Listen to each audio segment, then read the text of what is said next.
Good afternoon. Well, this is a glorious day. The heat of the Delphic oracles are apparent in Virginia. It's about 79 degrees here. I'm wearing a t-shirt.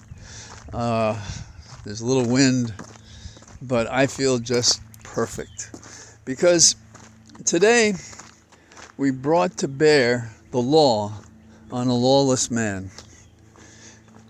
Citizen Trump. Not King Trump, not even President Trump. Just Citizen Trump being brought to account for the crimes he committed when it seemed oh so easy, but not so now. It was always a question whether we would see the Trump born of braggadocio or the victim, the sullen Trump. I think instead we saw a third vision. If you've seen the picture of Trump in court with his three lawyers, then you probably saw his hair, that is his false orange hair, askew, happens to anybody, but also the look on his face showed his age, his dread, and no matter what he does at 8 o'clock tonight, and this is obviously before that time, we know inside of his true soul, as dark as it is, he finally got it. He found out today that there is a force still alive in America, found in New York, in the DA's office, that won't put up with his shit.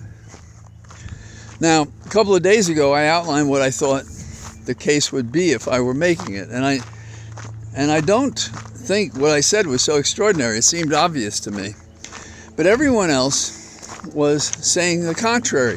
Oh, this is difficult, and we don't know if it can happen, and so on and so forth. So today, there were 34 felonies naming Trump. Each of them, when added together, is a staggering amount of time, should he be convicted. No misdemeanors. And it includes the conspiracy that I said would be necessary and helpful to making the case. Going back to the original dealings with Pecker and Cohen and Trump, and because it's a conspiracy, whatever any one of them said in pursuit of their deal to conceal what they were doing, with Stormy D, they made that payment, and then afterwards Trump, in a complicated arrangement, figured out how to compensate him, and while he was in the White House. So that's the charge, and the statute was always straightforward, but nobody ever talked about it. And I summarized it. It's in two parts. You alter a business record, and the second part that kicks it up to a felony, in order for you to commit a second crime. And that makes it a felony E, and that's what they charged him with. I haven't seen the indictment yet, but it's been described. There was a question in court about should we be restraining Trump and others from the threats he's making. And apparently there was a reported threat against the judge by Don Jr. figures. And somebody said that Trump himself had made such a message when he was flying to New York or driving to the court. So where do we go from here? It becomes a real world for Trump. No longer does he have the power of the White House, and he can only go so far with defenses like, oh, I'm running for office. I don't think I can be in court there. There's not going to be any negotiation about that stuff. Now, there are steps to be taken. 40 days from now, there'll be motions filed by both sides, and there'll be discovery. And the government's concerned that the discovery not be manipulated into a public discussion. The court did not issue an order today trying to control what they say. But everybody was warned. Indeed, the mayor of New York warned various people, including the congresswoman. So, where do we stand now? We stand at a place where, having seen how it's done, the cowardice of others in a position to make a difference may get swept aside. Meaning, maybe Georgia will find that imminent prosecution they talked about. Maybe Jack Smith will put together a case either in Florida or in D.C. The world of possibility exists because Bragg went first. And I credit Bragg and his team with the manner they conducted themselves today in the presentation as reported they made in court and the speech afterwards that Bragg made at a press conference. I think the nation is, as far as we can tell at this point, well served by the discipline and professionalism of Bragg and his assistants. I think that we can count on him going forward with some spunk.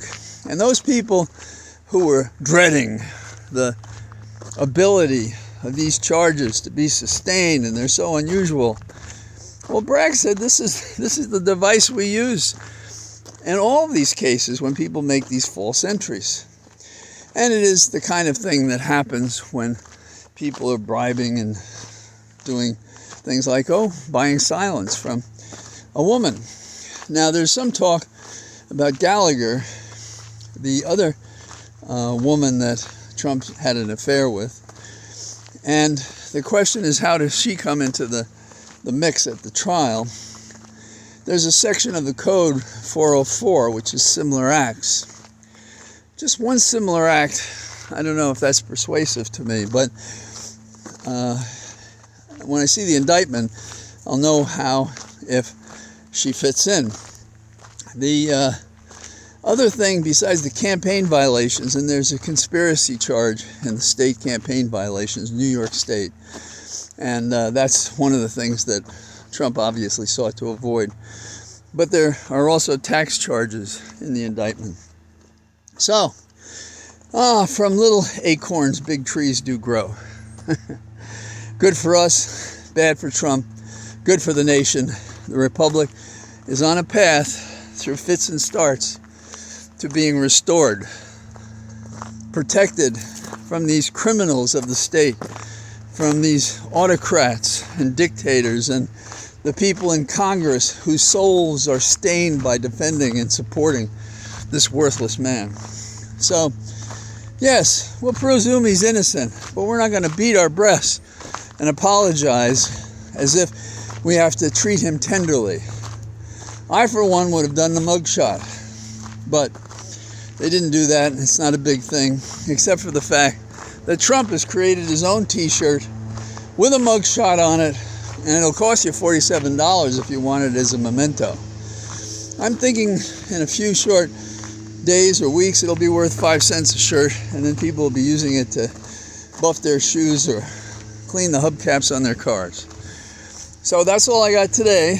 It's a celebratory day, a special day in America, and it will be marked with some of the important turning points in American history. The fact that an at-loose, unplugged, irresponsible, criminal president is being taken to task is a statement that would be honored among Jefferson and those who developed other tools in the Constitution to do that, and probably would feel disappointed that the House and the Senate couldn't figure out how to clean their own business. So, I say goodbye to you from my cathedral of trees until tomorrow. Bye-bye.